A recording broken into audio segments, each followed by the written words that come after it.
بابا پیر حبہ کدل سے نگر سے تعلق رکھنے والے عبدالرشید تیلی کے خاندان کو آج بھی اپنے بیٹے نذیر احمد تیلی کی تلاش ہے۔ 32 سالہ نذیر احمد درس و تدریس کے شعبے سے وابستہ تھا۔ آزادی اور حریت کی تڑپ اس کی رگوں میں خون بن کر دوڑتی تھی۔ وہ سرکاری ملازمت کی زنجیروں میں بندہ ہونے کے باوجود کچھ کر گزرنے کا عزم رکھتا تھا۔ وہ انقلابی شاعر کہنے میں بھی مہارت رکھتا تھا۔ اس کی شاعری کا محور آزادی اور حریت تھی۔ 3 بچوں کا باپ اور ایک خاندان کا کفیل نذیر احمد کبھی بھی کسی مصلحت کو خاطر میں نہ لاتا تھا۔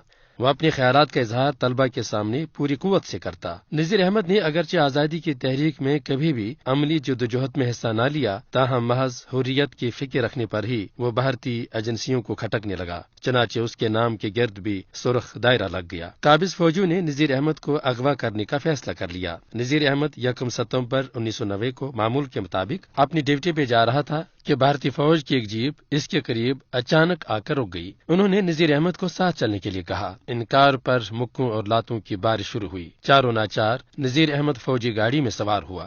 اس دن سے نذیر احمد کے گھر والوں کے لیے ابتلا و آزمائش کے دور کا آغاز ہو گیا۔ عبدالرشید اور اس کے بیٹوں نے نذیر احمد کی تلاش شروع کر دی۔ مقبوضہ جموں کشمیر کے فوجی کیمپوں، جیلوں، تھانوں اور عقوبت خانوں کی خاک چھانی جانے لگی، تاہم نذیر کا کہیں سراغ نہ ملا۔ کسی رجسٹر اور ریکارڈ میں یہ نام نہیں تھا۔ ماہ و سال یوں ہی گزرتے چلے گئے۔ نذیر کی گمشدگی اب ایک معمہ بن چکی ہے۔ نذیر احمد کا خاندان آج زندہ درگور ہو چکا ہے۔ آج ایسے ہزاروں خاندان مقبوضہ علاقے میں در در کی ٹھوکریں کھا رہے ہیں۔ انہیں آج بھی اپنے ان پیاروں کی تلاش ہے جنہیں قابض بھارتی فوج نے جب ایک مرتبہ حراست میں لیا، پھر ان کا نام و نشان کہیں باقی نہ رہا۔ یہ امر قابل ذکر ہے کہ مقبوضہ جموں کشمیر میں 10,000 سے زائد لوگ لاپتہ ہیں۔ انسانی حقوق کی بین الاقوامی تنظیمیں اس صورتحال کو انتہائی خوفناک قرار دے رہی ہیں۔ یہاں لاپتہ افراد کے ورثہ کی تنظیم APDP نے اپنے جگر گوشوں کی بازیابی کے لیے بہت کوششیں کی، لیکن ان کی کہیں سنوائی نہیں ہوئی۔ کچھ عرصہ قبل مقبوضہ علاقے میں لاپتہ افراد کے ورثہ میں اس وقت شدید تشویش کی لہر دوڑ گئی تھی جب یہاں گمنام قبروں کا انکشاف ہوا تھا، جس سے گمشدہ افراد کے ورثہ کے ان خدشات کو تقویت مل گئی تھی کہ ان کے نوجوانوں کو ماورائی عدالت قتل کرنے کے بعد کہیں دور دراز ویرانوں میں پھینک دیا گیا ہے۔ جبری گمشدگی بین الاقوامی قانون کے مطابق ایک سنگین جرم ہے۔ اس جرم کے خلاف 20 دسمبر 2006 میں اقوام متحدہ کی جنرل اسمبلی کی طرف سے ایک قانون منظور کیا گیا تھا۔ یہ قانون متاثرہ خاندانوں کو یہ حق فراہم کرتا ہے کہ وہ اپنے پیاروں کی گمشدگی کے بارے میں